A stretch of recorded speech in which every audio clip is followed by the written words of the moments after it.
Peace and grand rising to the sovereign, original, indigenous, natural, divine heirs. Today is April the 7th, 1442 on the ancient moon calendar and 2021 on the Greco-Roman calendar. All rise and stand. This is a sovereign, living, Article 3, ancient, Moorish American, Moroccan consular court action. I am sovereign, living, justice, Pauline Dimiutio, in capitis, dimiutio, nolo, in re inc, in propria personam, juris, in proprio solo, and in proprio heredes.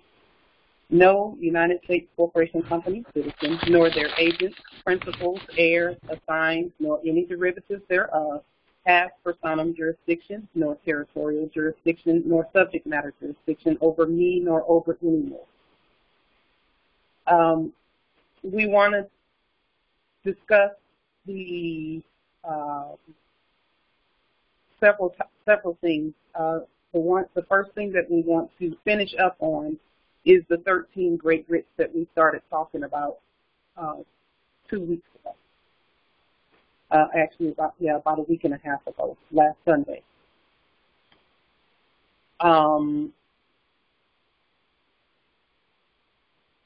Let me make sure that you can see the writs. Can you see the list of the writs on the screen? I see it. Yes. It's on. It's on. Okay. Sure.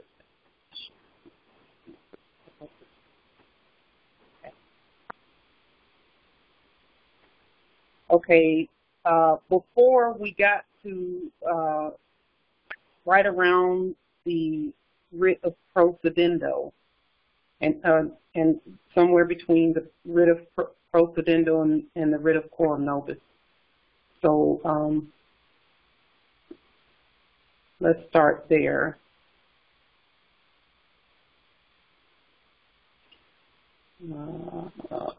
We'll start at the writ of quorum nobis. The sacred writ of quorum nobis shall be reserved for remedy and relief when the sovereign, ancient, Moorish, American, Moroccan, Article 3, consular court has received the record of a previously adjudicated matter by an inferior court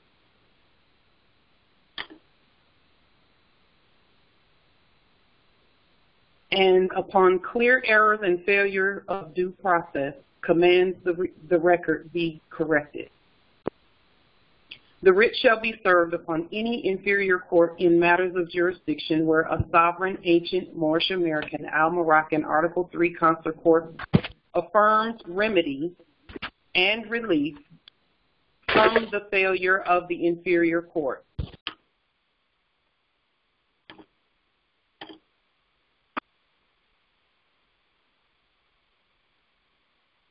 Okay. Just one moment.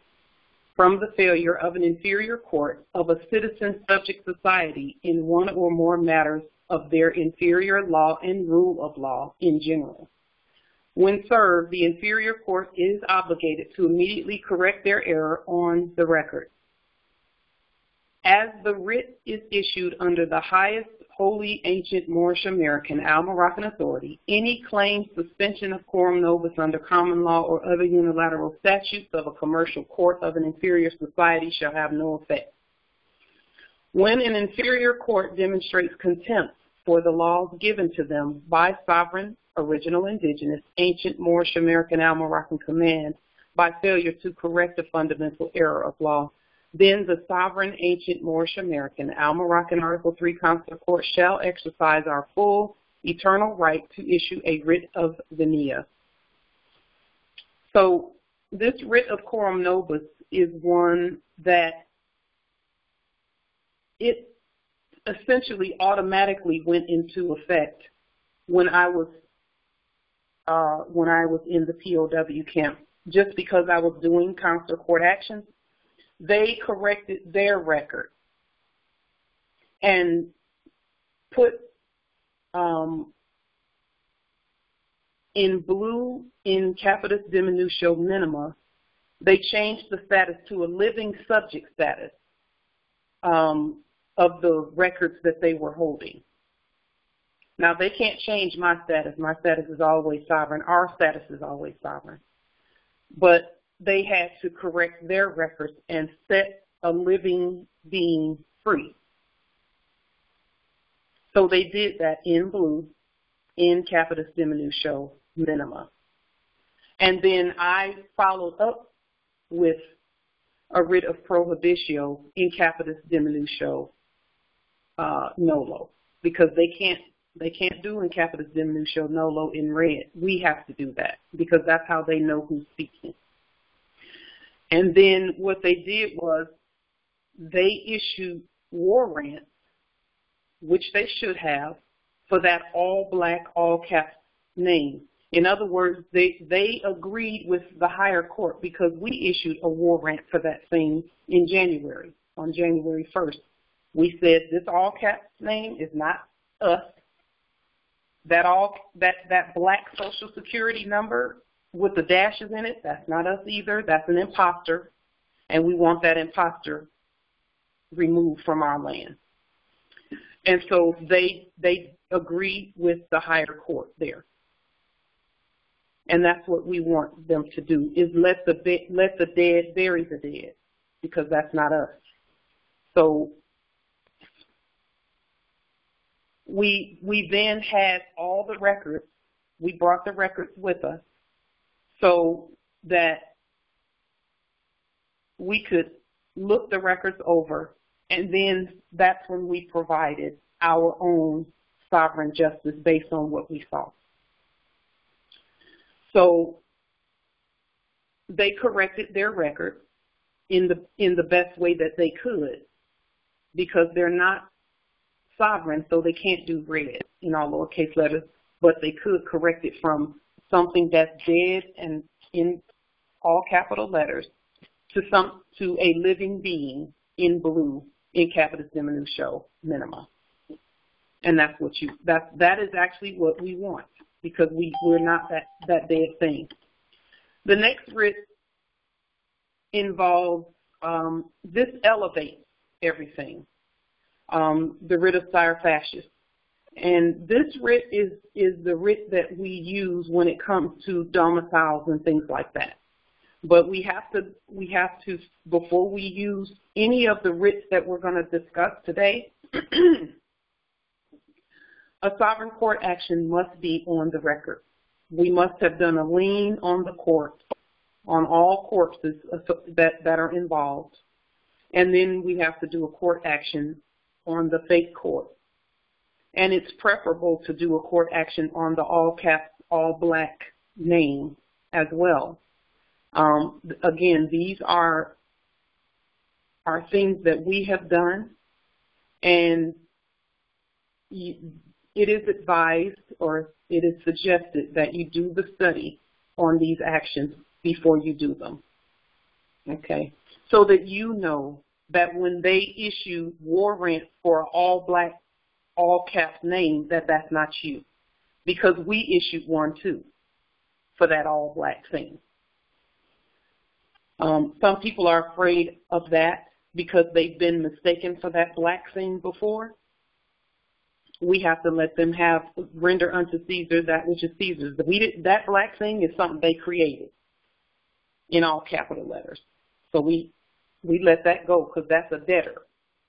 And then we exist as the living in red in all lowercase letters.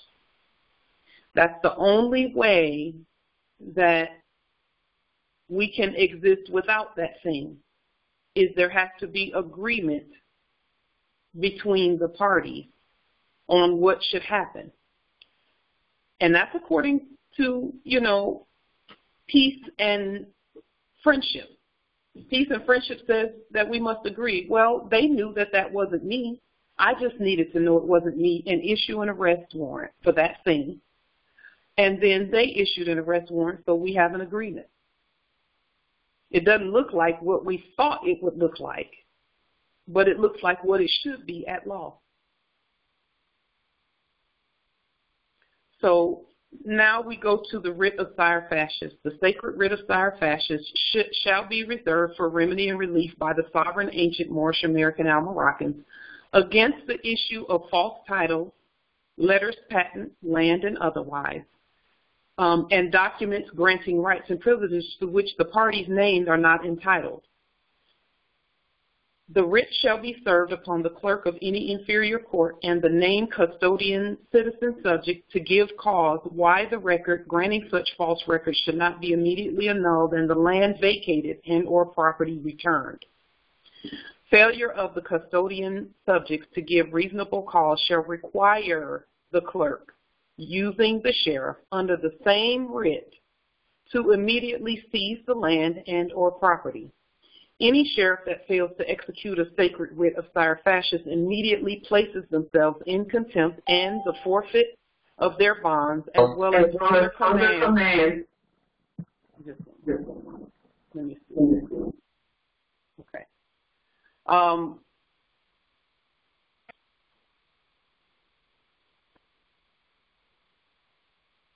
One moment.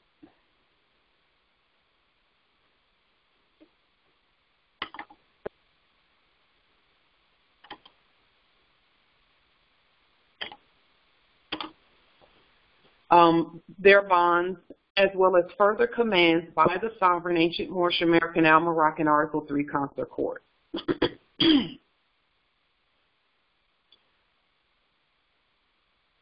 As the writ is issued under the highest holy Moorish American Moroccan ancient authority, any claimed suspension of Salvas under common law or other unilateral statutes of a commercial court of an inferior society shall have no effect. As such, a sacred writ shall be a command of last resort against clear contempt for proper recording of land, title, and property. Any sovereign command by a writ of Salvas shall clearly demonstrate clear right by the sovereign Moorish American Moroccan heir and failure of due process by both the custodian subjects and the inferior court and records management. So with this writ, I'll say this about the false titles and letters patent. False titles is that black all caps name. That's a false title. Because that's a dead something when we're the living. So that's a false title first on our part in terms of if we were to consent to that, which we do not. We will never consent to that because that's not us. And the best way to indicate and to state that that's a false title is to do a court action against it. It's a false title. The Republic, and now with regard to false titles and the hybrid, the Republic was in place whereby false titles were being issued to the hybrid because we were not governing. And we can't say we were not governing. But there was an assumption that we were not governing. And so false titles were being issued to the hybrids under the Republic. And that's where, attorneys like Lincoln, like Abraham Lincoln, etc., they were all on the land, but the treaty says the consul shall decide when there is issues of diversity like that between Moors and citizens. So first of all, the Moor who was in that case, it's a great case, it's a beautiful case to look at for case study. That Moor really should have been doing his own court action in his own court. Our court should have been taking care of that. Okay? But since it was presumed that we were not doing that because we kept going to their court, they just did what they just ruled in their own favor most of the time. Abraham Lincoln was trying to do the right thing, But there's only so much that those courts can do because we're supposed to be doing everything. We're supposed to be governing the resources, the land, and all of that. So under the Republic, titles were issued by the one doing business as the Crown. You know, they sent a lot of people over here with false titles. And they began governing and doing things. And that's why we are admonishing the heirs to govern or be governed, either one. And that we really don't have the room or the luxury of not governing. We don't have that luxury. And it's not a luxury. It's actually a luxury to govern and a right of ours. It's a right. It's something that we should have and should be doing because everything belongs to us. Letters patent, land or otherwise, that's where those land patents came into play. Is, you know, because some people look at land patents as if that's some type of title. It's not a title to the land. We have the title to the land, the true title. And then documents granting rights and privileges to which the parties named are not entitled. Well, we all know what that's about. Any document out there with a false title in black, in all capital letters, pretending to own something, is a document granting rights and privileges to which the parties named are not entitled. So all of that has to be corrected. And we are undoing what was done also in 1933 when the hybrid, the foreigners, went into the court records and capitalized all of the titles and claimed them. That's what happened in 1933. Is they went in to all of the titles that were issued and capitalized them all and put them in their court, and then began claiming that they own everything. Well, that's what a writ of Salvas will command them to do.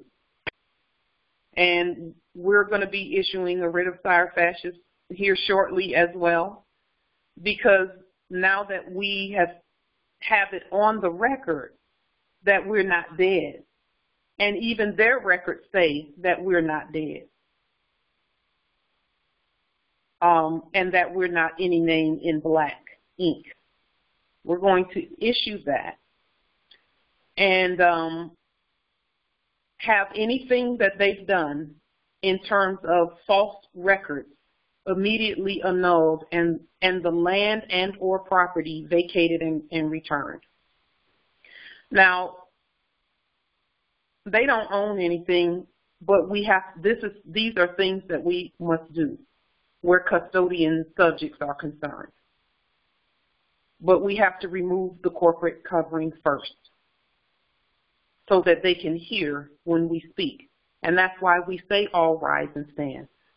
Everything that we have been wanting for us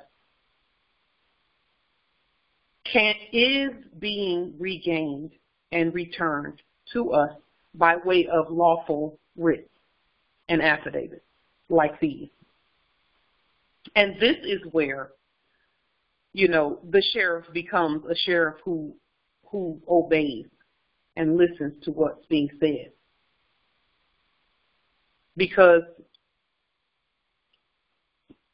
the fake dead sheriffs could not hear because they were in a dead state and a corporate status, and they were saying that the corporations own them. Well, the corporations don't own them anymore when we raise them from the dead, which we have done that, and we're going to keep doing it. Every time we issue a writ, these writs are issued as court actions So they should all start with all rise and stand. This is a sovereign, original, indigenous, natural, divine. Article 3, ancient Moorish, American, Moroccan consular court action. Then state your sovereign appellation as the sovereign living justice and use that court action language that we put under the videos. Use that language in writing in your writs of sire fascis and your writs of prohibitio and all of these writs, because these are court actions that require action on their part, on the part of the subject. So this is the part we've been waiting to get to, and we're here now. And when we talk about the forfeiting of their bonds, we're now speaking in a spiritual aspect as well as a natural, this dimension aspect, rather. Their bond is what we held and we hold by way of the Constitution. The Constitution is a commercial bond. So when you talk about looking up bonds and things like that, the Constitution is their bond. That binds them to any privilege that we have given them. And if they're not following that, then we revoke that bond from them. And a bond is something that says, yes, you're here lawfully, you are a servant of ours. And if they don't do as commanded and we revoke the bond, which is the Constitution, guess what? They go back into black status in all capital letters, and then automatically arrest warrants are issued for them. It's automatic. All United States corporation company citizens in black, in capital letters, have 3 previously unexecuted warrants on the record. They've had them on the record since birth.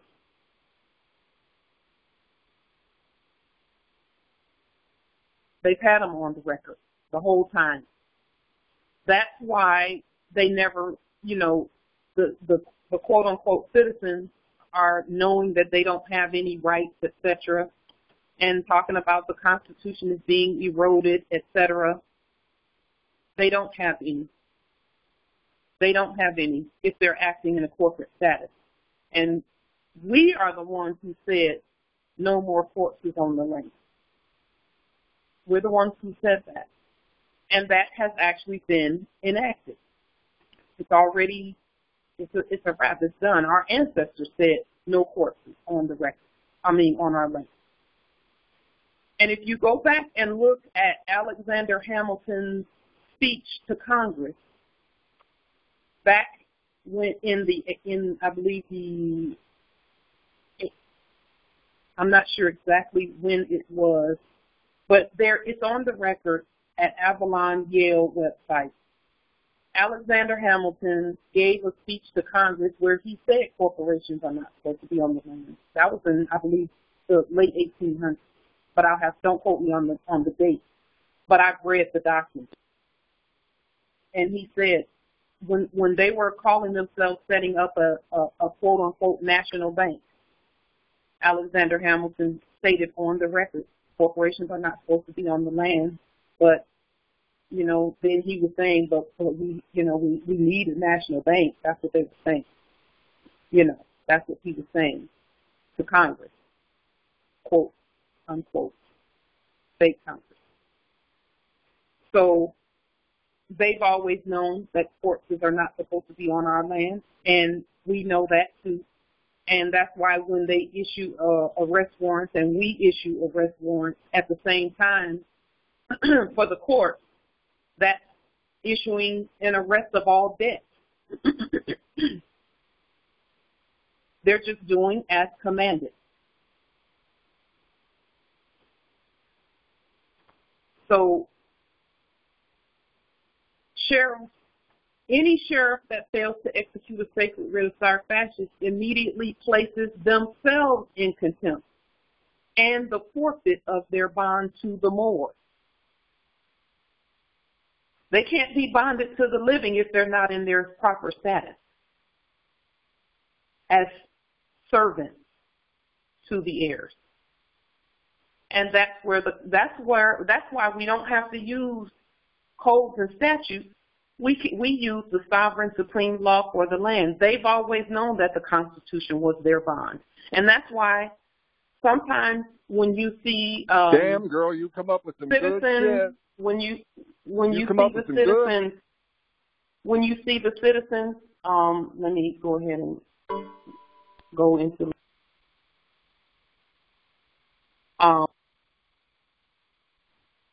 so when you see the citizens bucking against the that corporation company, with using the Constitution, they're doing that because they know that if they're not doing what the corporation says, they have to use the Constitution as their bond to keep them here, or else they can't stay here and the corporation will violate them for being in black and all uppercase letters. That's why they cling to the Constitution the way they do when they don't want to do what the corporation says do. And they should cling to the Constitution because that's their safety net, that's their protection. That's their protection. And now that we are doing, and again, there have been more throughout the ages who've been governing. So it's not like what we're doing is new. In fact, what we're doing is ancient. Ancient. But now that this has come to life for us, because we've come to life, and we were never dead, but now that we know, we can see, the subjects can use the Constitution as long as when we come into wherever it is on our land, that they honor the Constitution at all times.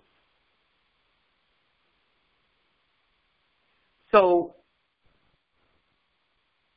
that's where their bond comes from, and when you talk about a sheriff and a bond, they're the ones, the sheriffs are the ones who took an oath to the Constitution, but they all did. I don't care what job they have, they all took an oath to the Constitution.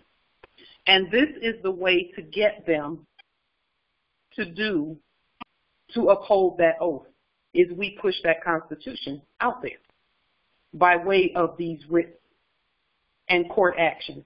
And that's why when we send these writs, we send them as a court action. In Article 3 court action, in red in all lowercase letters. Little did most know, but the one doing business as Fake Queen, whenever she would send things out, she would send them out in red in all lowercase letters, but she would put dashes in between her name. Minus sign in between her name when she signed her name. You know, she's been using it because we were not. But now that we are, as you can see, people are not doing what she says. They're not doing what anyone says, except, they're trying to get in alignment with what we say.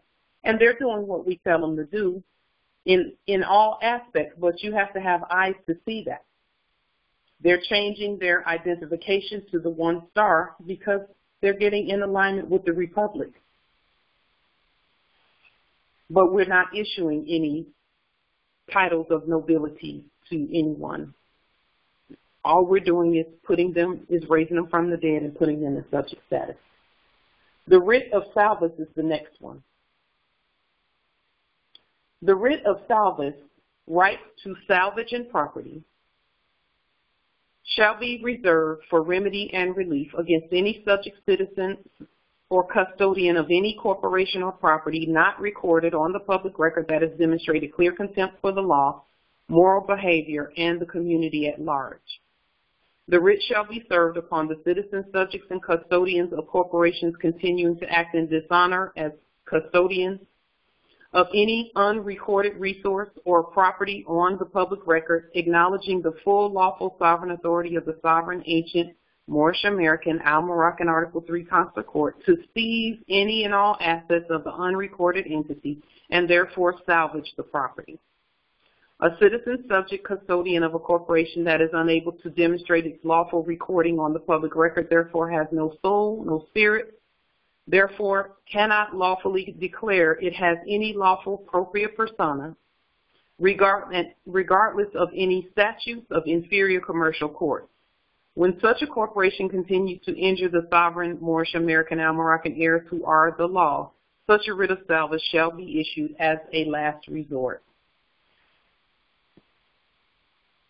Those things in all black and all capital letters have no soul. They don't have a soul. They don't have a spirit. The letter killeth, but the spirit maketh alive.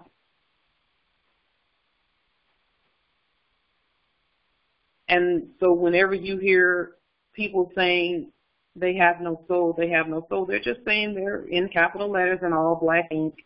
That's all they're saying, is that they've accepted that as their identity. Now we know we have a soul, and the subjects have a soul too, once they get in subject status. And again, that's something that they can do as we're in our proper status, as you can see in the Writ of Salvas. They put themselves in a status or not, in contempt and forfeit or not, simply by their actions. They put themselves in, whatever is their choice. They can have a soul and be living subjects or not. And if they choose not to, that's an automatic arrest. So they are the ones who actually activate the unexecuted warrants. And then we do too, because, by our actions. All corpses are supposed to be removed off the land, all of them. Rights to salvage and property, this is talking about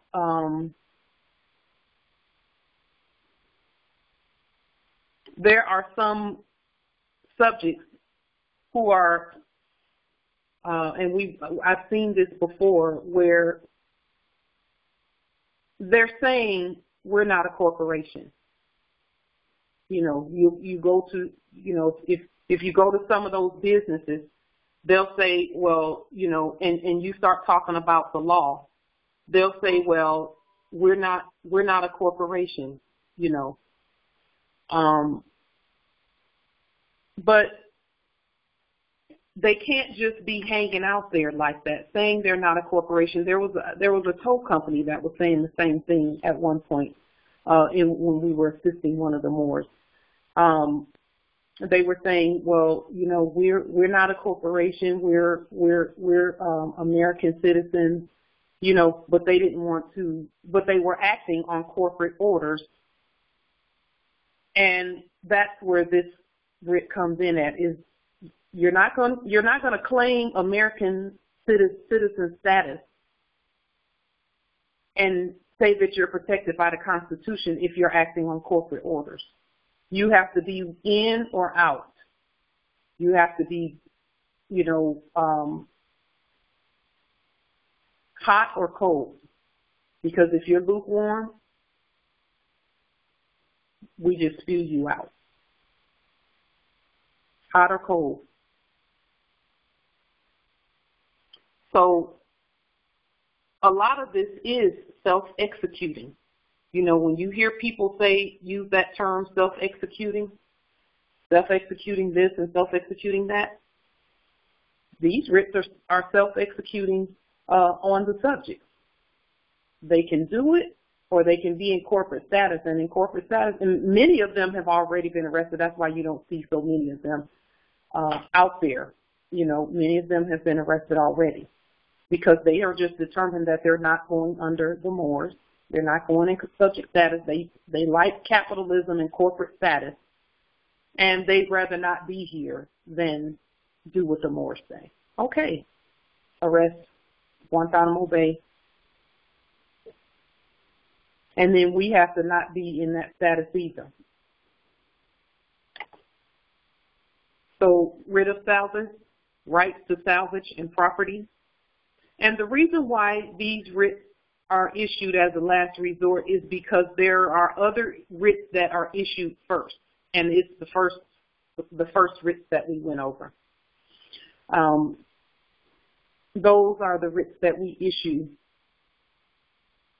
You know, and it doesn't necessarily have to be in that order, but it can be in that order if you choose, you know, if the sovereigns choose. So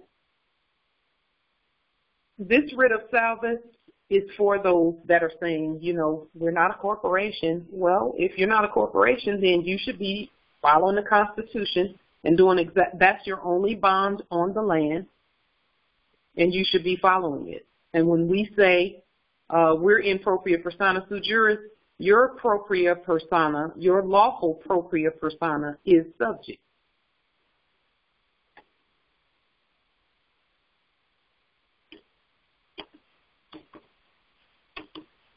Okay, and then the next one is the writ of justise. And this writ just covers things like what just happened. The sacred writ of justise, which is a lawful vote, shall be reserved for remedy and relief in validating the fair conduct of an election. The writ shall be served to head custodian subject of the society, formerly president. With this one, we have the right to speak on matters on our land, and we can speak into their affairs. In fact, we govern them because that's part of the land, and that's them getting in subject status. And so when it comes to a lawful vote, we don't participate in court stuff. So we have to remove the court piece off, which we've done. And then we did a court action saying, removing the corporate status off of the one that was doing business as president, which was Donald Trump at the time. So what did he do? He got in subject status, and he removed the corpse was he no longer stood for the corporation, and he began pushing things that are republic in their nature. And when I say republic, the republic. So we have the sovereign authority at any time to speak into anything that's going on our land. And this writ of justise, we executed a writ of justise without calling it that. But that's what it was when we did the court action. And they were saying, 75 million people voted for Donald Trump, et cetera, et cetera. Well, he was in court status then, so that he wasn't supposed to be. And none of those courts are supposed to be operating on our land that way. So all agents, principals, heirs, assigns, and any derivatives thereof, that's what that is. We can speak into those matters at any time. And that's what we're doing now, is making sure that everyone knows that they are subjects on our land, including those that were doing business formerly as president. They're all in subject status, and we're going to continue speaking to them by court action in subject, we're keeping them in their subject status, and us speaking as the government on the land. We're going to continue that. That's not going to stop. The next one is the writ of interdico.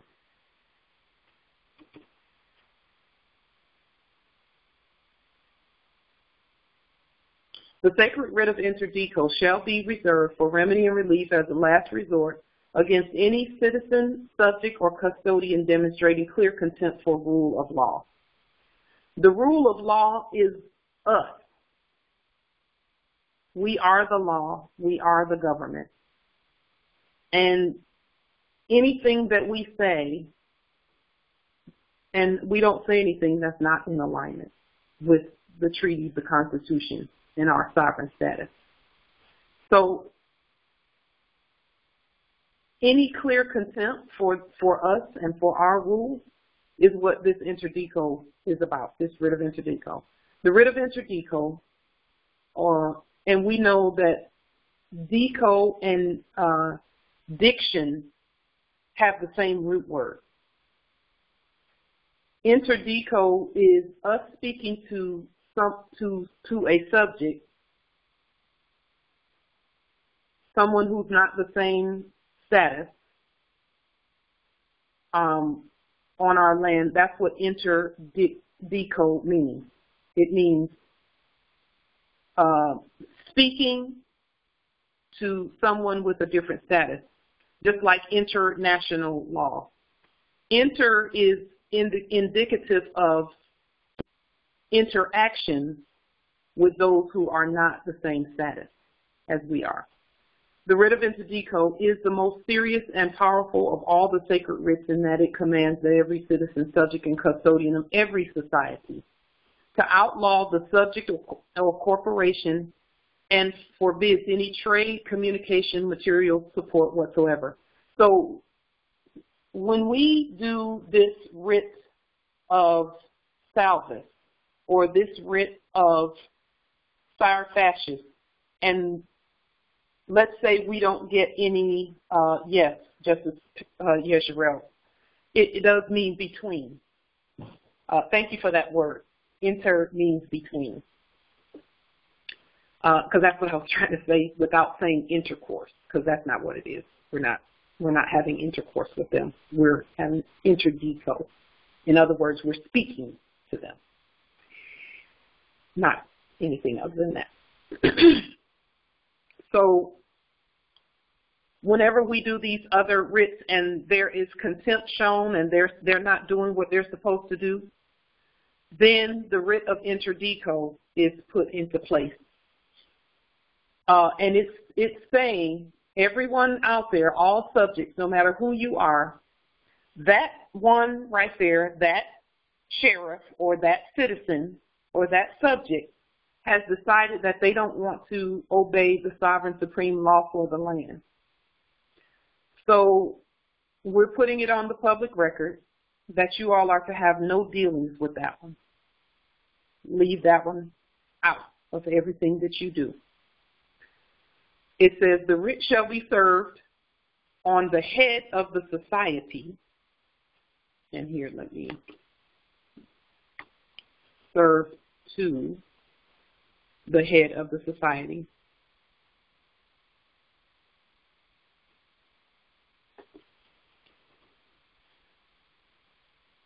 Including the arms of the military and courts, the inferior courts that you've put in subject status, to see that the writ of interdico is executed. The failure by the custodians to immediately execute a sacred writ of interdico shall place the head custodian subject of the society in contempt and personally liable to have their bonds of service seized, and the military and or sovereign Moorish American Moroccan justice authorities to have them arrested. As the writ of interdico is so severe, it is reserved for only the worst examples of contempt and evil. So this is not one that we would use very often. In fact, we would try every other remedy first, and then we would use this one as just a very last resort. And this is if they're just, continuing to just be belligerent, So, because again, we govern communication, trade, exchange, material support, resources, etc. We govern all of that. And all of the other subjects know that when we say, okay, don't be involved with that one because they're outside the law, then if they still continue to try and do business with them, then we can outlaw the whole society. Now, and again, that's why this is so important that we use this only as a last resort. A last resort. This is not something that we would use.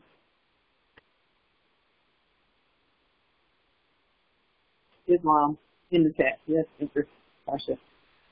It's going to be a beautiful read. And guess what? We get to write our history right now. We're writing it as we speak.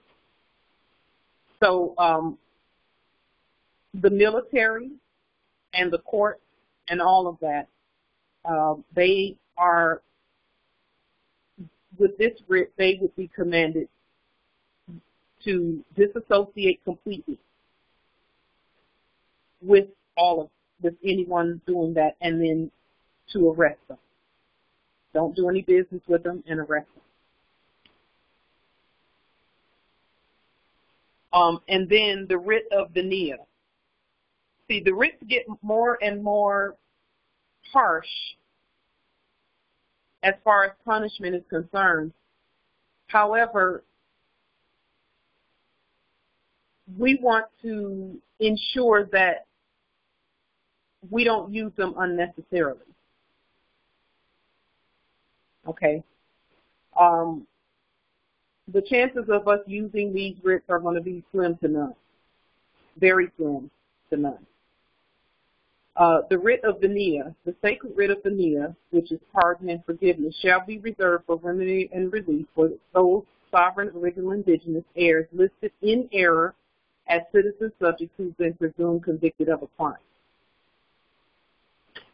It shall be issued by the Article 3 consular court, commanding the record be corrected to reflect that the heir, which is us, is properly identified, and to ensure any presumed inferior criminal record is permanently removed and the sovereign Moorish American Moroccan heir be immediately set free.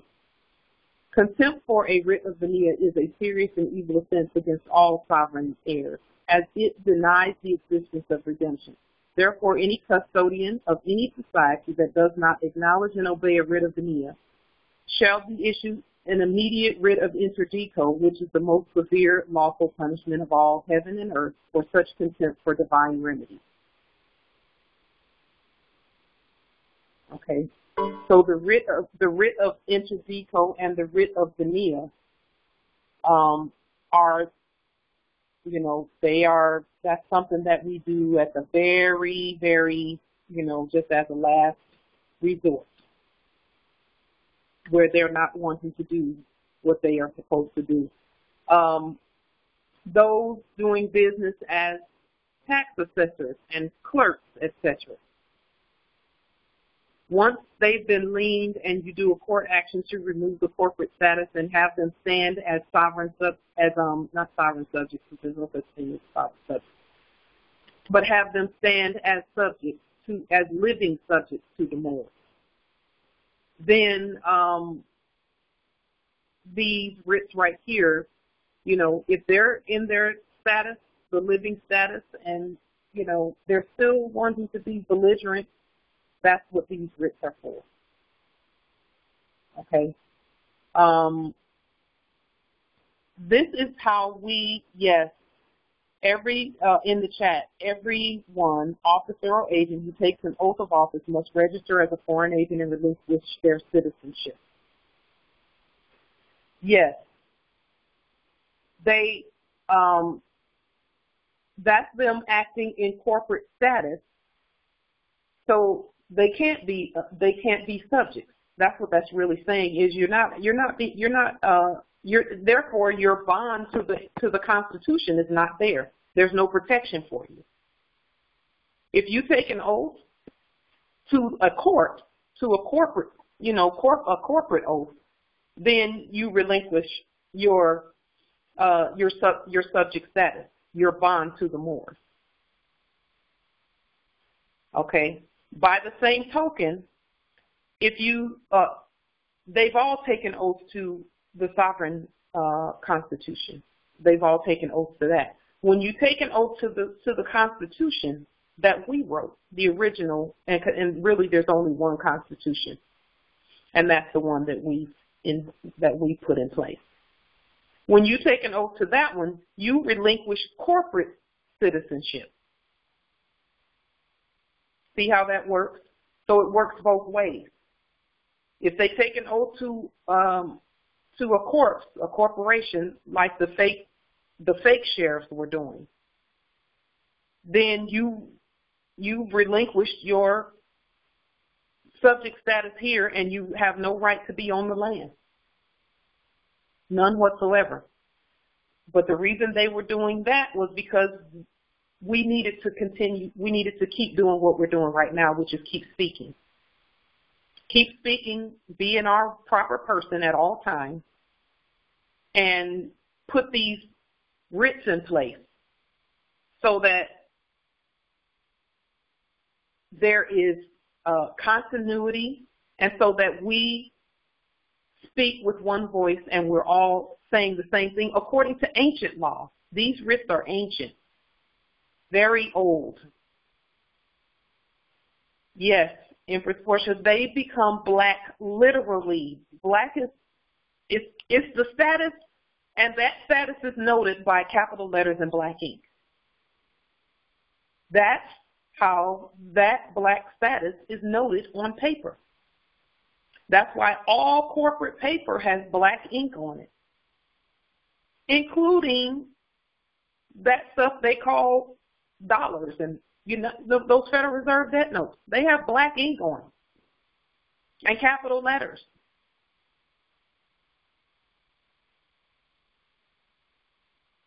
That's how you note the dead. All cemeteries use all capital letters except for our ancient ones. Even in when my aunts, my mother's aunts, when they passed away in Alabama territory, all of their headstones were in all lowercase letters, and it had no punctuation on it. All lowercase letters and no punctuation. And when my mother took me down there to visit their graves, I asked her why they didn't put, why was it noted that way? Because on one of her aunt's tombstones, it had M.E. and then her last appellation, and it was in all lowercase letters with no periods after the M and the E. And when I asked her, she said, well, they didn't go to school. And I was thinking, oh, they didn't go to school, so they must not have known that their tombstone was supposed to be in capital letters. They had not given up their sovereign status. Not at all. Not at all. And when I think back on my aunt, one of my mother's aunts,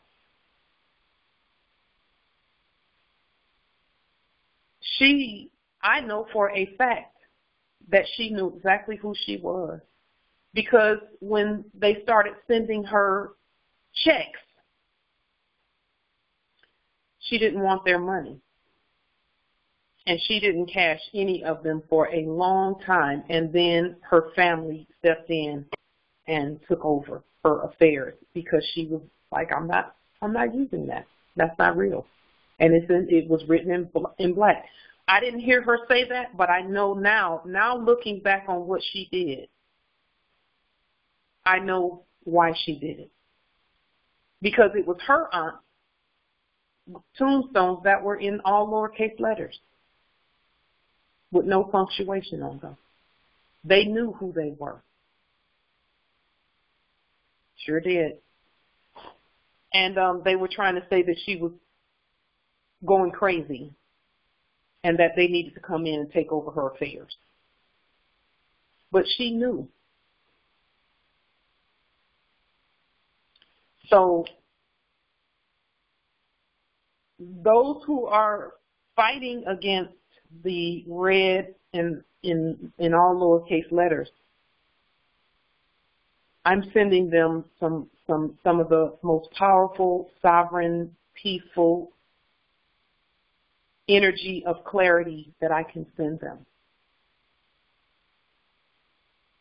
Because that other writing that's war writing too.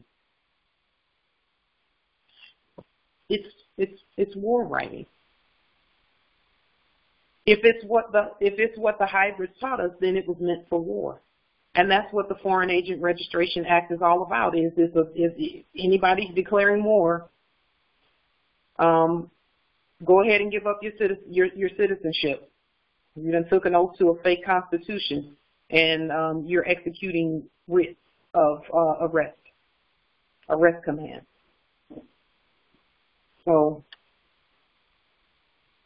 either way, either they take an oath to the Constitution, which is the only one, or they take a corporate oath.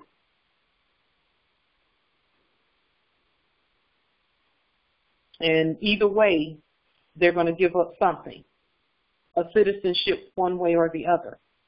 See, when the subjects issue the arrest warrant for the all caps name, and I issued an arrest warrant for the all caps name, that was me giving up that status. We've been saying that that's not us, but we have to do the actions that say that's not me. So I've gotten in alignment with the Constitution and the treaty, in that I'm accepting exactly who I am. And we gave up that corporate, because, see, that's a fake, false citizenship. It's not even a real citizenship. Gave that back to Caesar, and that only leaves the living sovereign status for us who are of the bloodline and birthright. Absolutely. There it is. Empress Portia in the chat. So when they see the warrant that we put out, they had to do the same thing. And the only way for them to do it was for me to volunteer to go in there and do my court action. That was the way to get them to do it. Because, see, they had issued them previously for that court. But because I'm stating who I am, they couldn't come knock on the door and arrest the living as surety for that dead thing. So they didn't. I actually had to prompt that. That had to be prompted. It had to be. Because they wouldn't act on them because they know that I'm who I say I am. So I had to actually prompt them to issue 3 real ones for that court in alignment with the one that I issued in January, on January 1st.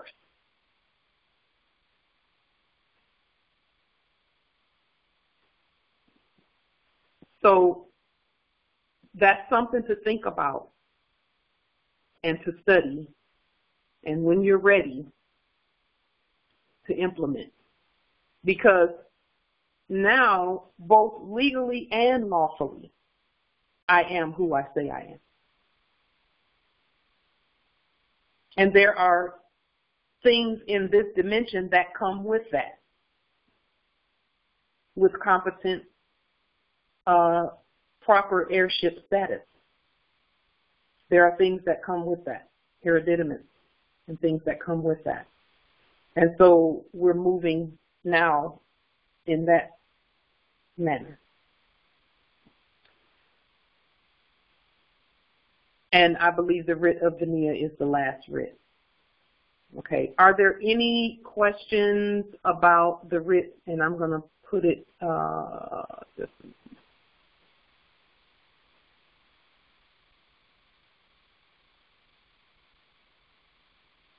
okay.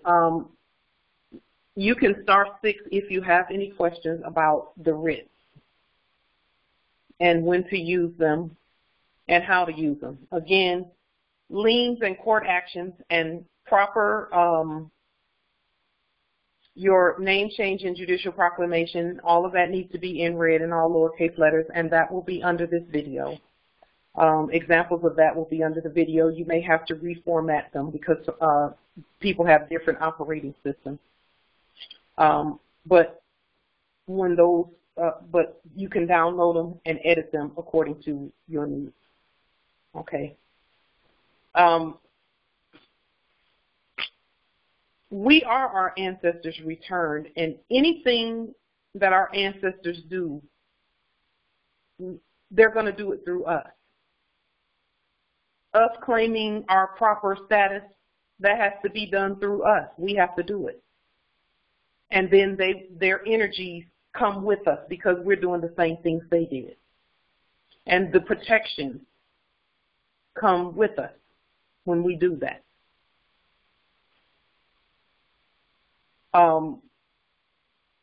When we do what our ancestors did, it's the same as when they did it. The energies and the results will be the exact same as when they did it and uplifted themselves. And were able to put all of this in place to the point where they actually created their own opposition, so to speak. And opposition is not the right word, but they had to create subjects that were going to challenge who we are properly. They were that powerful that they had to create their own resistance. And resistance is probably a better word. That's how powerful our ancestors are. And that's how powerful we are too. But we have to let that citizenship thing, that fake all caps thing go. We have to let it go, knowing that it is not us. It's actually time now, and we know this already, for us to be walking, talking, breathing gods on our land. Everyone else knows that we're the gods. Did you know, and this I just found out yesterday, and I'm finding out things all the time. I'm in full learning mode, and then I just share what I learned. But I found out yesterday that the Hindu religion has 320 million gods that they worship. Guess how many more there are? 320 million. Out of the 8 billion, supposedly, people. So the Hindus knew who their gods were. They knew. It's the primogenitors. As we continue being gods, we must continue embracing our ancient minds. We must continue to embrace our own language, and let's talk about the language piece. I wanted to show you a document that I put out a year ago We have to embrace our own spelling. We have to embrace our own courts.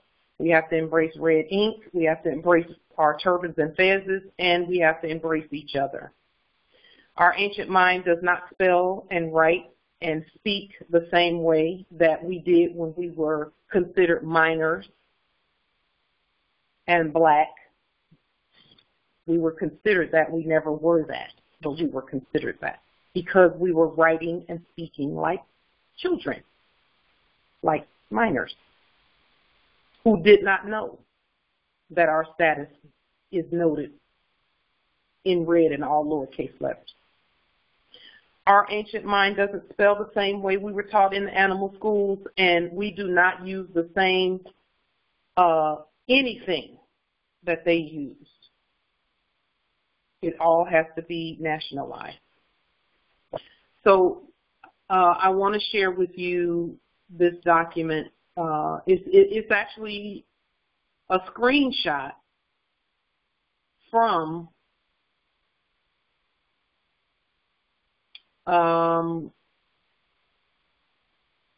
let's see.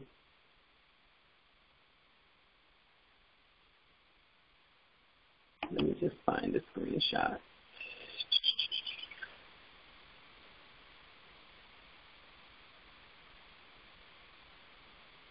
Just one moment. It's a screenshot from a hybrid Masonic website. And this screenshot from their website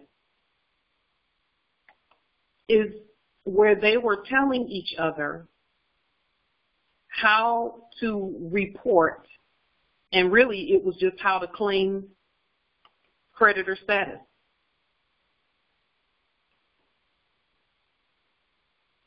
So let me pull that up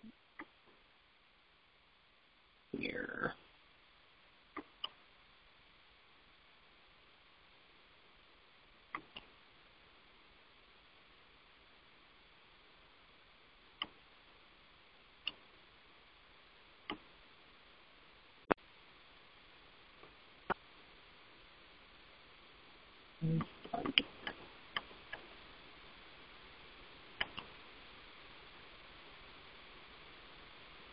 Yes, in the chat, Islam. Those are that's how you know we're us. We're in our proper status. Is how we present, how we speak, how we write, everything.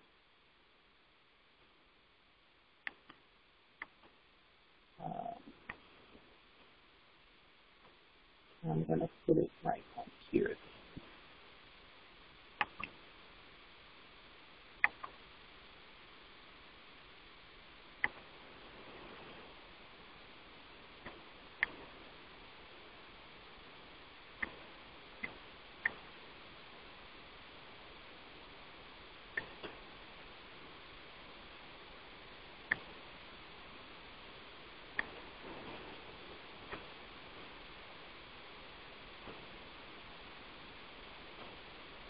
Okay.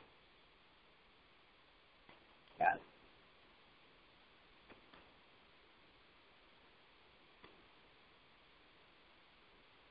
So I was doing some research about a year ago, and I visited a Masonic lodge, and then I decided to go on their website and look and see, you know, how they do things. Just read, look around and read.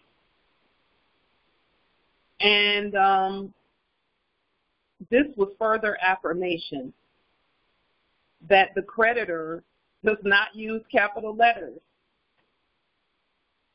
Can you see it on the screen there? Is it showing?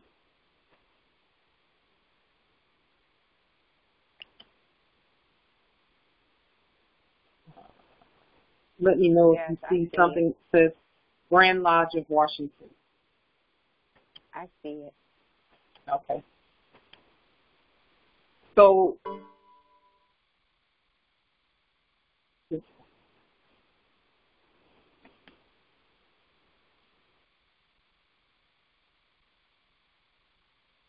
Okay. It says on here, the Grand Lodge of Washington, these are the ones that have been pretending to be us while we slept. It says every time you are asked to enter a name, the name should be entered entirely in lowercase letters with no middle initial. Furthermore, the name that you enter in step 1 must match the name entered in step 10. And this is them telling them how to get their credit. Step 6, you must select Manage Form 990 in Submissions, even if you have filed your 990 in electronically in previous years. Step 7, you should choose Exempt Organization in the User Type field.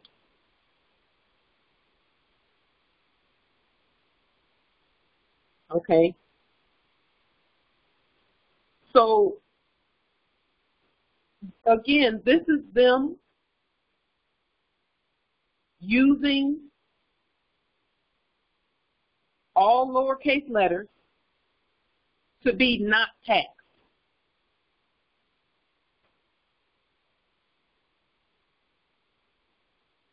That's what that is.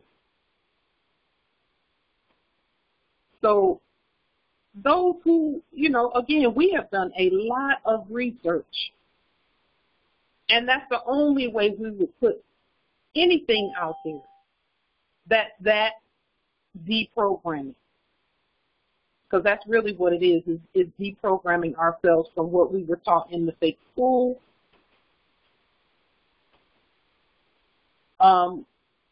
and all of that. We're deprogramming ourselves, and some don't want to be deprogrammed. They want to keep writing like the hybrids taught them to write. But as you can see, the Freemasons here, there you go, they all do that. All of them do it. And you know what? Whenever they do it that way, that's why they had to have just one of us in that their whatever it is that they're doing. They always let one sleepy Moor in, and then that sleepy Moor just gets an exemption for all of them.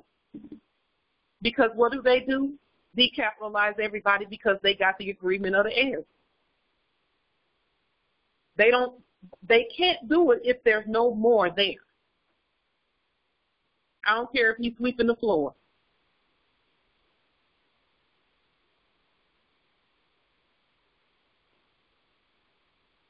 Now, if they're using all lowercase letters to get their benefits,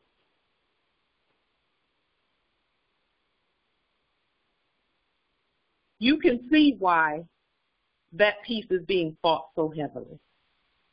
Because, see, all it takes is one of us, and it's many of us, it's a lot of us. But all it takes is one or two or a few of us writing in red and all lowercase letters, and it ruins it for all the rest of them. All of that stuff has to stop. All of it has to stop. Because the real heirs have shown up. We're standing and governing. That's why all of that stuff had mysteriously caught COVID-19.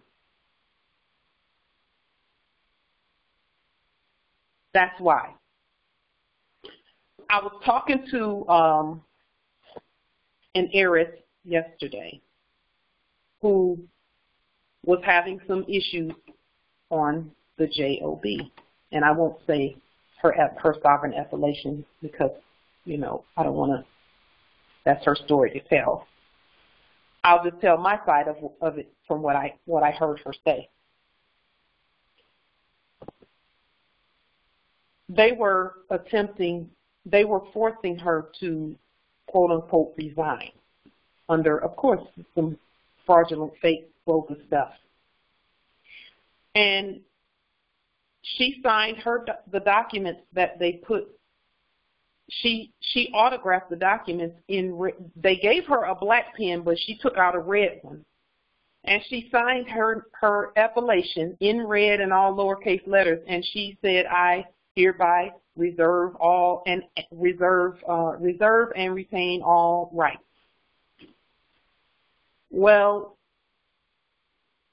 they called her after she got to her domicile. They called her and said that they can't, that she signed the documents the wrong way. That's what they told her. Well, I told her, I said, they already know they can't proceed with what they were trying to do because the law has spoken. So if I were you, I wouldn't change them because they want to send new documents and have her consent to them taking away her sovereign resource. I said I wouldn't change a thing. They'll just be sitting, and they said you have 7 days. I wouldn't change a thing. I wouldn't. Why?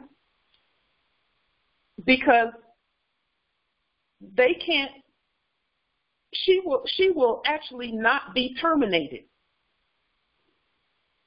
because of the way she signed. They would have to continue giving her her resources, and they won't be able to violate like they want to do.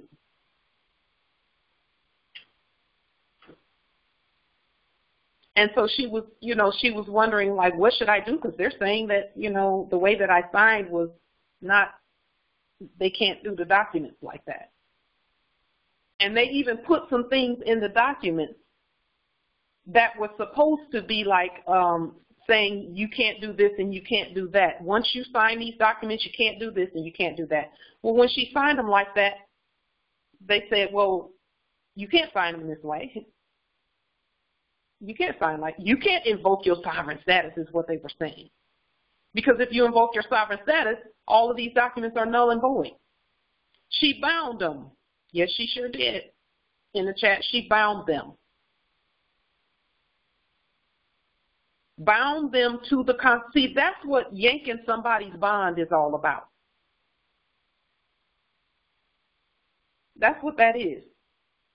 They created a bunch of fake bonds for, supposedly bonding the sheriff and bonding corporations and all of that stuff. But their bond is the Constitution and the treaty.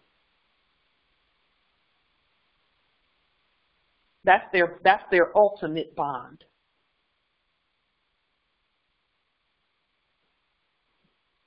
So that read in all lowercase letters,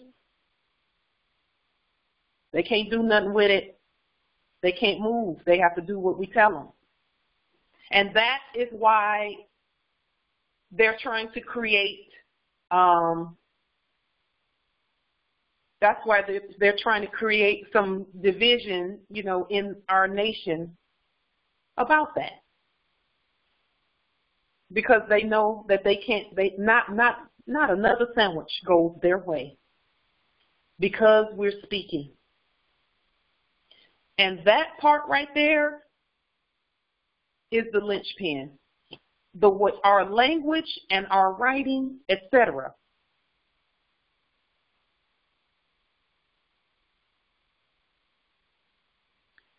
She can do that in the chat.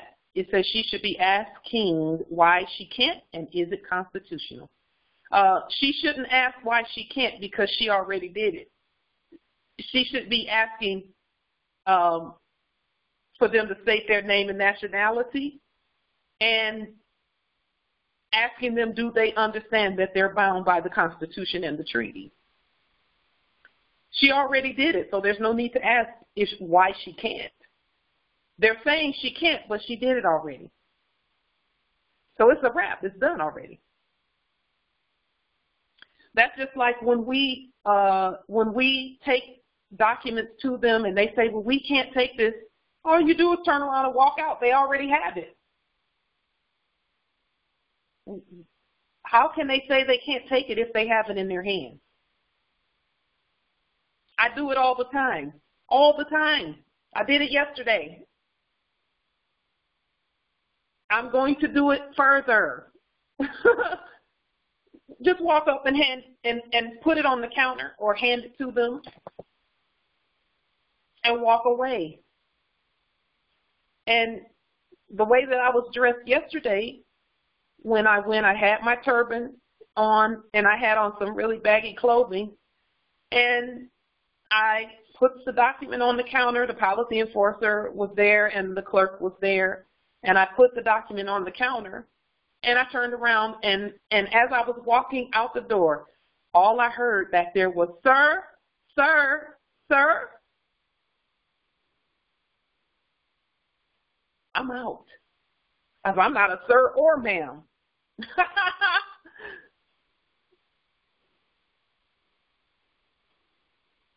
How can they say, "Oh, we can't take that"? No, you got it in your hand right now. Notice the agent is notice the principal. Notice the principal is notice the agent. And that's how, when I'm doing postmaster duty, that's how I do it. I just, nope, there you go. And I don't even have to open my mouth and say a word. Because if I open my mouth, I'm going to say all rise and stand. But the document said that, so I didn't have to.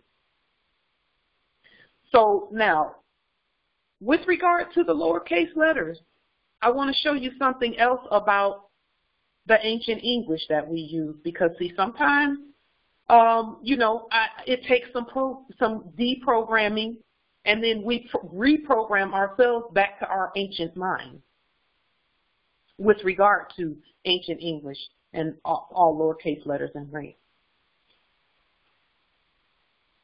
Ancient English is our national language.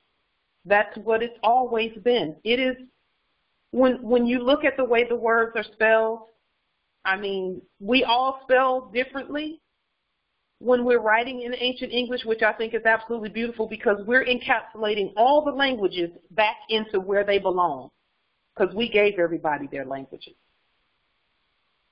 There is a sovereign heir who, whenever he writes in ancient English, I love his ancient English because it's so different from mine.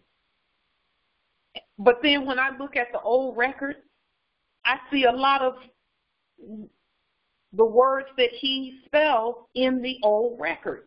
Same thing with mine. In the French records and the Spanish records and the German records and all of that, because they are all holding things that belong to us. And when I look in their records and see words that are spelled exactly the way we spell it when we're using ancient English, that's our national language. It is Spanish. It is French.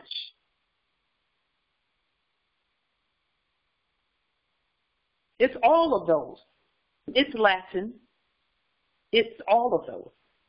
It's German. It's all of those languages are encapsulated in ancient English. So why is it important for us to have our own language? Why is that important? Let's look. Nation. Let's look at the definition of nation, and it will tell you why it's important. Because you can't be a nation without your own language. Number one, first let's look at nation as a noun. Natione. We could spell nation any of these ways, N-A-C-I-O-N. If you spell it that way, when you're writing in ancient English, you're still right. If you spell it N-A-Y-S-H-U-N, you're still right. If you spell it N-A-T-I-C-O-N-I-S, you're still right. It says here, birth, a race, people, not persons, but people. And it's from natus, or of N-A-S-C-I, nasi, as in nationality, to be born. Number one, it says a stable. Is the service corporation stable? No. No. We see that. They're not stable. We are, because we've been here since time immemorial, and we're going to be here into perpetuity. So that knocks them out by that definition that they wrote in this unabridged dictionary. a stable, historically developed. Are they historically developed? No. Historically means throughout time. They got about 100 years, maybe. They keep claiming 400 and 500 years and all of that. That's not even true. They started trying to do some, some hypothecation around then. But they didn't have any type of a foothold at all. It's just hypothecation. That's why it's so easy for us to just rebut it and move it out the way. Historically developed, no one has a history like ours. No one on the earth has a history like ours because we were the first.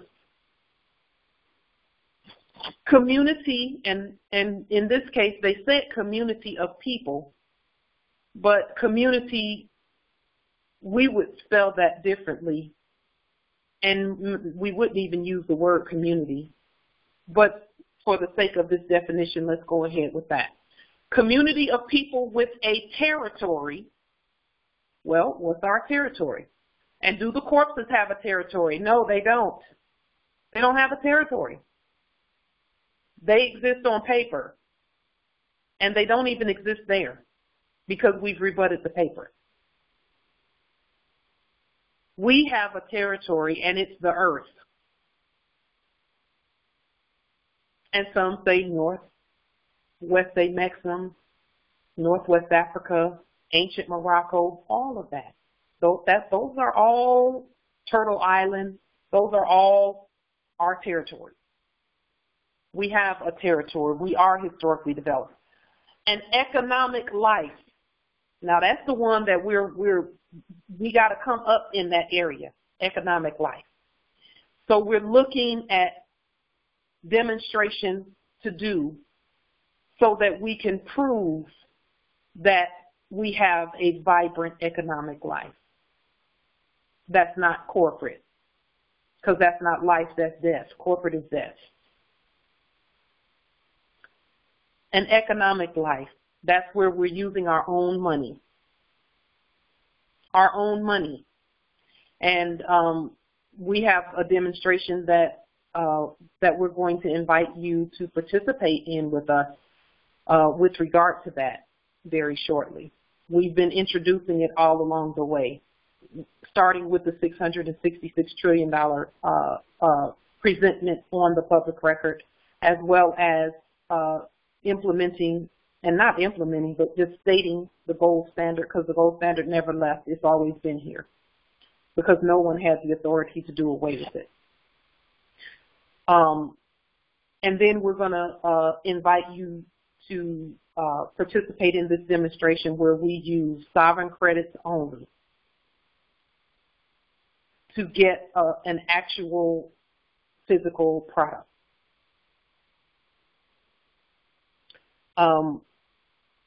We're going to be doing that over the next couple of weeks as well.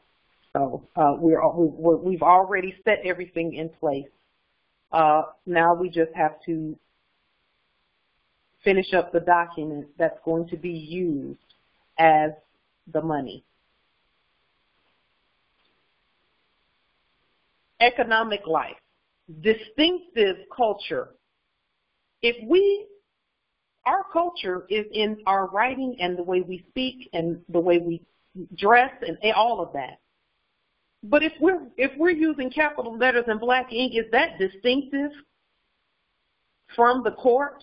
Is it distinctive from them? Can you tell the difference between their writing and ours when we're using the same ink and capital letters? Because that's what capitalism is. That's an economic death, as it were. Capitalism is economic death. Red ink and all lowercase letters is distinctive. And then the most important part is a language in common, having a language in common. We have to have a language that's different from theirs. We had to, or else we couldn't call ourselves a nation.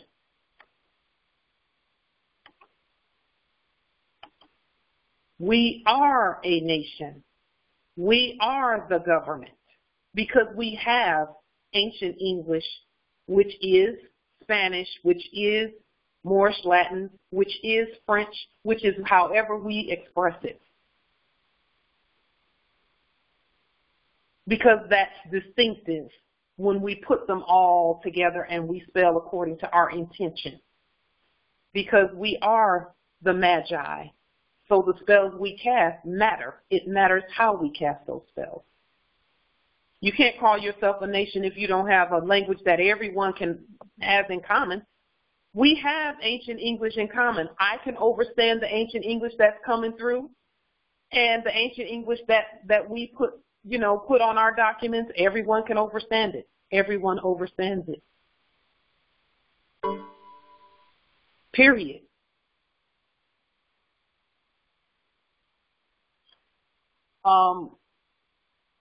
Number 2 says the people of a territory united under a single government, a country, a state. And notice that country and state are in all lowercase letters too.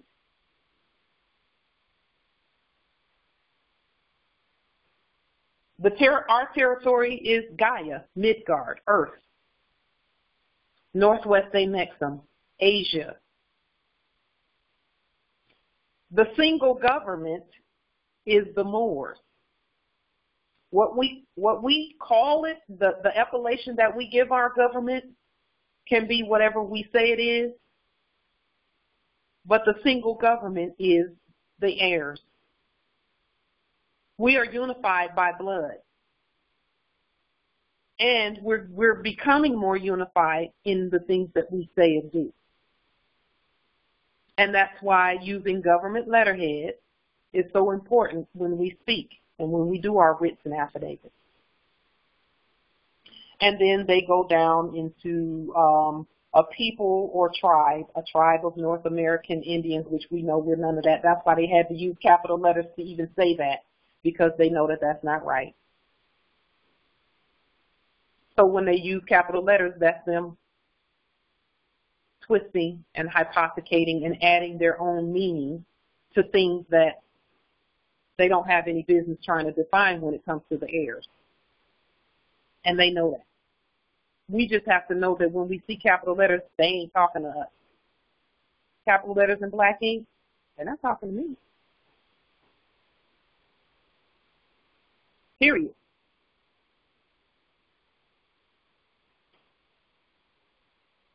You must have your own language. And our language is not corporate English capitalism fact. It's not that. That's a hypothecation and a bastardization of ancient English. It really is that simple. You're not a nation if you don't have your own language. If you talk just like them, then in error, you're thinking you're a part of them. That's why they taught that stuff. You're not a part of them. Dred Scott proved it. He was plaintiff in error because he accepted their name in capital letters.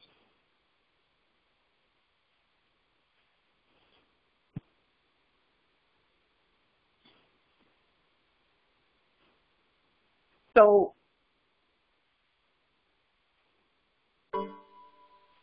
let's keep that in mind as we continue moving forward, because see, I see the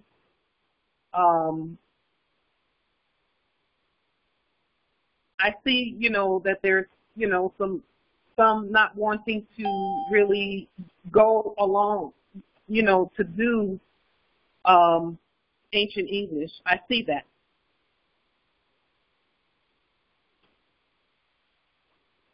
But the reason I'm sitting here today is because they could not interpret anything that we were saying and doing.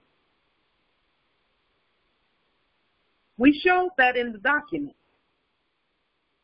Yes, Justice Yezerel, that is so true. A nation has to have a self-national expression. Yes, and it cannot be like corpses.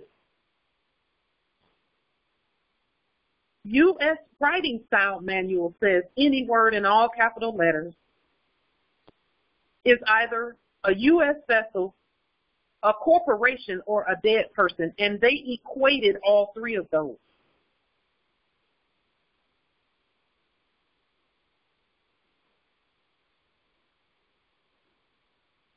So we, now, when we properly execute and express ourselves nationally, like we're doing, what does that mean? Well, let's look at nationalize. When we talk about land and natural resources and all of that, nationalize.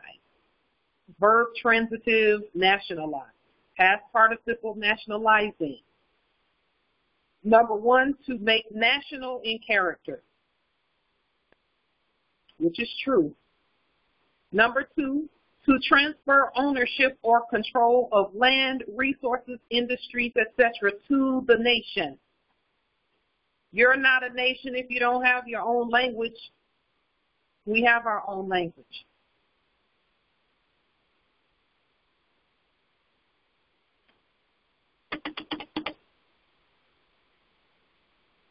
Period.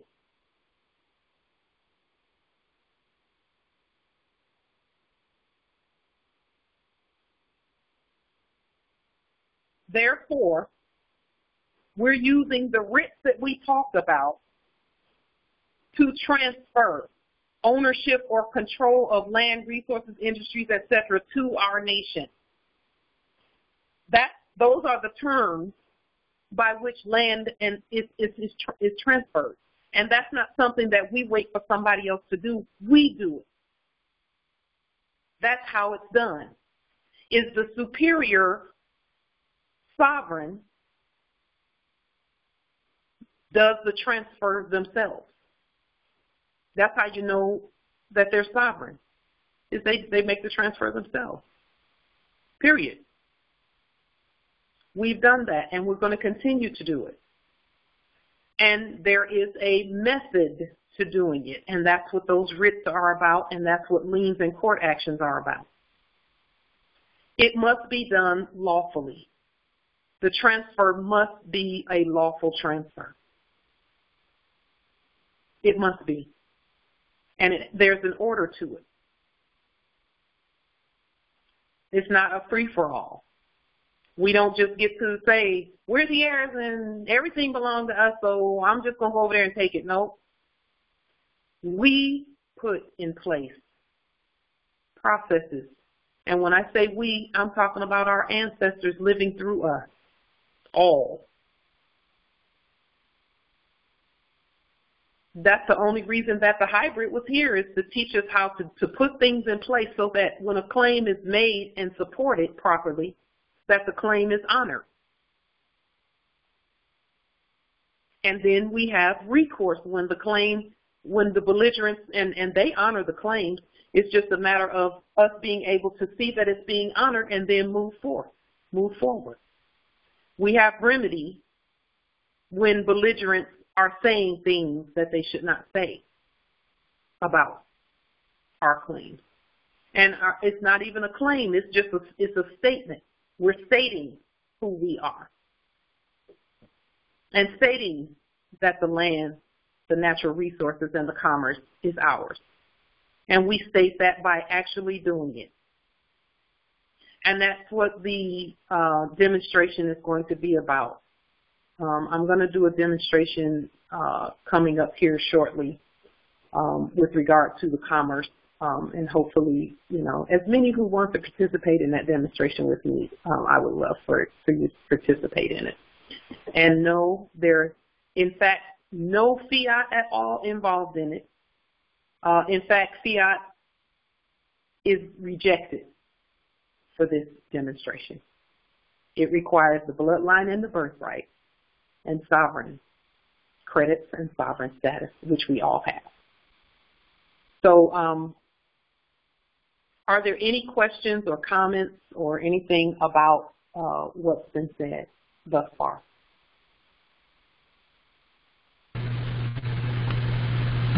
Islam. Islam, Empress. Yes, I just wanted to thank you for the incredible information, and it's amazing. You know, it's so timely. I'm in conversation with my brother right now who has a business, and they're doing really silly things to try to shut them down. And I've been trying to coach them on how to navigate through what's happening to them. They still don't believe. They still believe they can exist in that thing, and even though I tell them that it's that thing's been dissolved. Don't you see everything around you shutting down and people losing jobs? And we're talking about close to 1 million people a week, and so it's amazing. They're trying to straddle both sides, but this information today I can send to them, so they don't just hear my voice. And they can hear the power that us Moors have. They know they're Moors. Yeah. They're just afraid to take the leap, that they're going to lose everything that they had worked for. So I just want to thank you for this. This is amazing information, and I'm looking forward to putting it to work myself, of course. Yeah. So anyway, yes. Islam, thank you. Yeah. Islam, Empress. Islam. We all have to put it to work for us, because that other thing over there is done. It's finished. It's a wrap. Islam, Empress. When we do the writ, well, are we just putting them on the public record, or is there a specific place we need to send them? So the answer to that is you send them to whoever it is that is attempting to violate. If there have been any past violations, you can send them. Anyone that you've done a lien and a court action on. Okay. Okay. See, our court has to speak first before. We have to give them initial commands. These liens are the initial commands and any follow-up commands if they're not, if they, are being belligerent or whatever. I'm seeing thus far, though, that they're doing what we say from the very beginning. They've been doing it. So yeah, I see that. Just do a lien and make sure that the lien and the court action is done. And in your court action, you can enter that you'll be forwarding a writ of some. A writ of prohibition, a writ of procedendo, a writ of some kind. And again, the first 6 or 7 writs are best used before you get to the ones that we went over today. Okay. They're best used because you can tell them, The reason a court action needs to be done first also is because the way these writs are worded, we're giving their state courts, we're raising them from the dead, putting them in subject status, and telling the subject court, the inferior court, what to do. Because that's how they've been doing everything, is by inferior court. And so we'll tell that inferior court to do this or that, restore this, the writ, like the writ of restitution says, gives them specific commands and states who we really are and states who they really are. And then we go from there with reading the description of the writ and then issuing it accordingly. So, yeah. Make sure liens and court actions are already on the record. And that way you will have given them proper commands to begin with. Then you start speaking to those, whoever it is. For example, if you're doing a court action on, let's say, a mortgage company. If you're doing a court action on a mortgage company, you're putting them in subject status. Just one moment. You're putting them in subject status, and then you can, whatever sheriff or whomever is in that territory where that domicile is concerned, you first give the court the particular writs that are going to say, you know, either give us the records or stop your action or stop whatever you're doing, writ of prohibicio, writ of procedendo, whatever the writ is. Then you can have, if there's someone in there in the domicile, you can have that's where you get into the writs we talked about today, where the sheriff will go and make sure that that place is empty.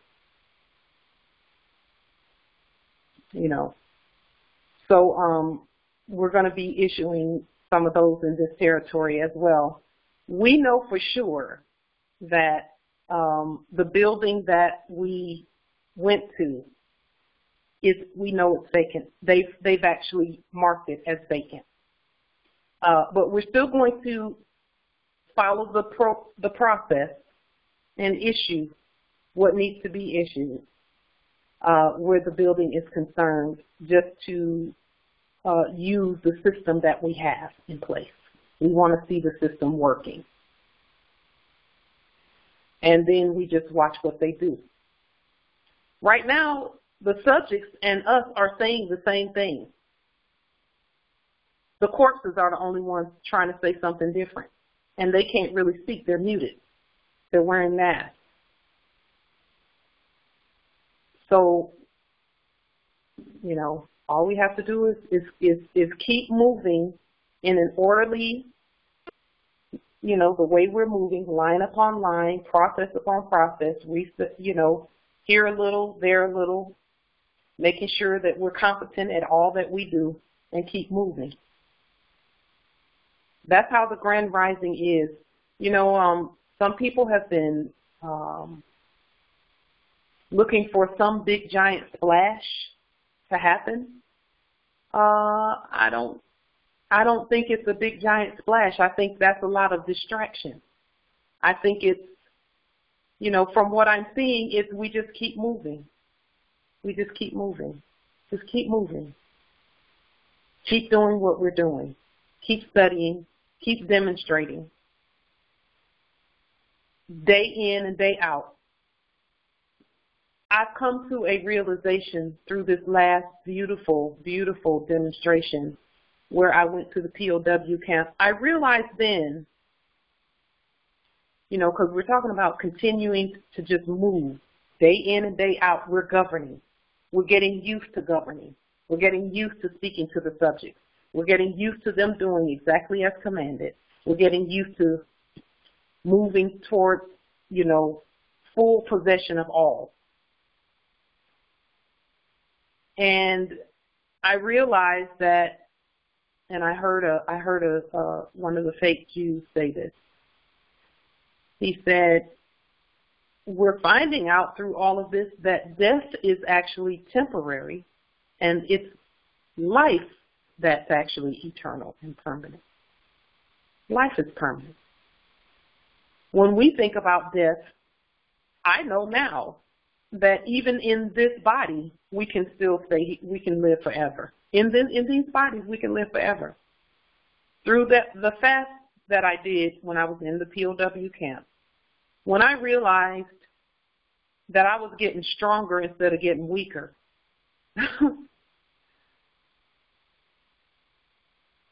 and the toxins were leaving, and I was getting the downloads from the ancestors just second by second. They were telling me what to do. And not telling me what to do, but just working through me the way that they did and the way that they do. We can live forever. You hear about that in the bibliotext from people like Enoch, who lived forever. They say he was just moved, lived forever. Elijah, you know, death is very temporary for us. And when you know that death and denationalization are the same thing, very temporary. We can bring ourselves out of it. We raise ourselves from the dead. Hiram Abiff, speaking of Masons and Freemasonry. So are there any other questions or comments at all? Beautiful comments.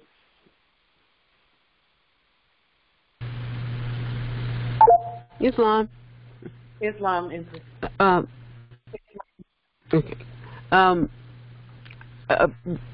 You mentioned twice that an empress says she feels as if something big is going to happen, a splash.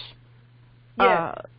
I feel the same way, but I don't think it's coming from us. I think it's from the system that there's something for them that's going to splash. And we're like this even flowing water, just washing over things, getting the earth cleaned up and all the mess that's been made while everybody is asleep, putting things in order. So I can see the calm that you're talking about too. So I don't feel the splash is going to come from us. It will be, the end of, a thing as we've known it. Islam. And then I want to make another comment. The first thing my brother asked me, because I've been really working hard to get them to wake up, is are the Moors ready to govern? And I just want to fall off my chairs because, it's like there's that mindset that it's somebody else who has to do it. They won't look at the material. I send them stuff all the time, and they're in big trouble. And I hate to see this happen to them. So it's really hard for me to witness because I know where this is going if they stay with that darn thing. So anyway, I just want to let off a little steam because we can see what our people, they still want to stick with that thing. Like you said, even, with that corporate writing, and they want to fight you over that stuff. It's really difficult, and I have to find places to go and meditate and calm myself so I can keep going, because we have to wake our people up some way, somehow, and I know it starts with me. Yes. As soon as I get my stuff, going again, and I'm able to bring some actual proof, then I'll get some attention. But until then, it's just difficult to witness. So anyway, thanks for listening. Islam. Islam, Empress. Yes, I don't try and convince people, I don't try and convince, like I have kin in that came from the same Stargate. I don't, there's a lot of us, there's 9 of us. I don't try to convince them. 3 of us are awake. The others are waking up. But I don't try to convince them of anything. I just save myself. And as I'm saving myself, they're bearing witness to that. And that's what's causing them to take a second look at, wait a minute now, you might be on something. I know if I say, that saving myself was what needed to happen in order for anyone to even hear anything that anyone has to say. We've been listening to preachers preaching for years and years and years, about things, and I'm not down in preachers, not the ones who had good intentions, but the dirty ones, them, where they want you to have faith for your bills and stuff, but they're taking your offering for their bills. This is so not that. This is not that. This is something. We actually have to be what it is we're looking for. I've heard people say, when are the Moors going to do this and when are the Moors going to do that? When are the Moors going to put the money in our pockets? You better get up and govern. That's your vast estate you're talking about. Get up and govern. Govern or be governed. And I'll tell you this, none of us None of us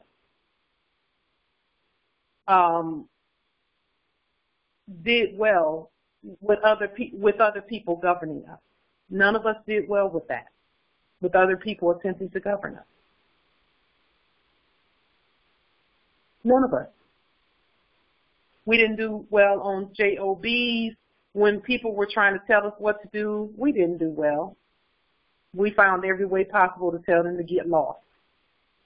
But that's because, you know, in our spirit knew that we're the government. Those who say, you know, when are the Moors going to do this and when are the Moors going to do that, they actually are not ever going to see anything until they start doing it themselves. And they're going to still be sitting around talking about, when are y'all going to do this and that? That's like someone drowning and saying, when is somebody going to come and save me, instead of saving the, you know, trying to get themselves out the water. So everything that's going to happen is going to happen by our hand, with our ancestors right here with us. Right here with us. Govern or be governed, all more. And here's the thing, we're already governing. The thing is, the sleeping Moors, they're governing too, but in a way they're being governed, because those fakes keep having to find ways to get signatures from them. So they make up ways to get signatures from them. And that's the part right there.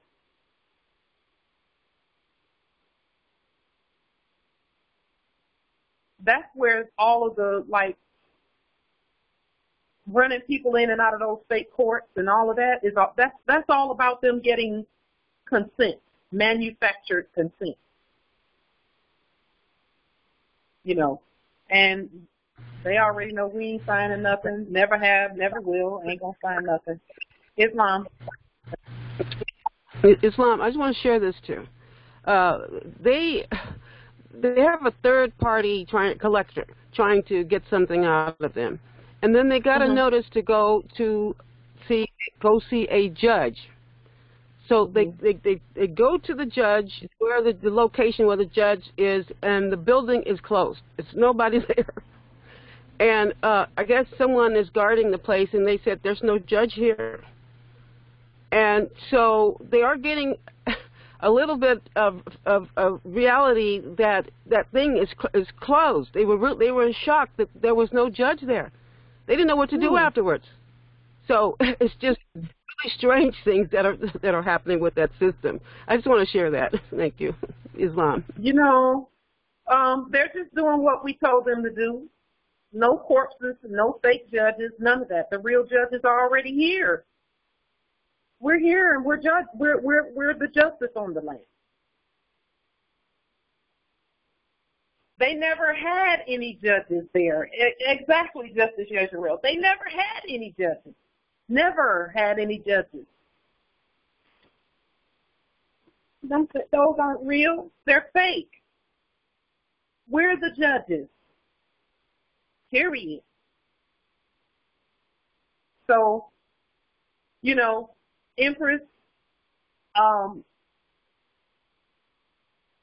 we could have our energies affected by looking at those around us. We could allow our energies to be affected by them not standing in their sovereign status. We just have to be the example. We don't have to you know, tell them anything or anything like that. Just be the example. Step by step, day by day, doing what needs to be done to free yourself. Line upon line. See, some people think that it's going to be, you know, like I said, a overnight slam, and then everything is just perfect. We have to prove competence. And then walk the walk. We already won. Everything is already ours. We just need to walk that out. That's all. And that's what we're doing. It's just, you know, walking through what we need to walk through day by day. You know, there are others who are, you know, some are feeling that they've been feeling all along that there was going to be a big giant splash of something awesome happening. The splash is happening every day, every time we proclaim our status and do our demonstration. The splash already happened. Islam.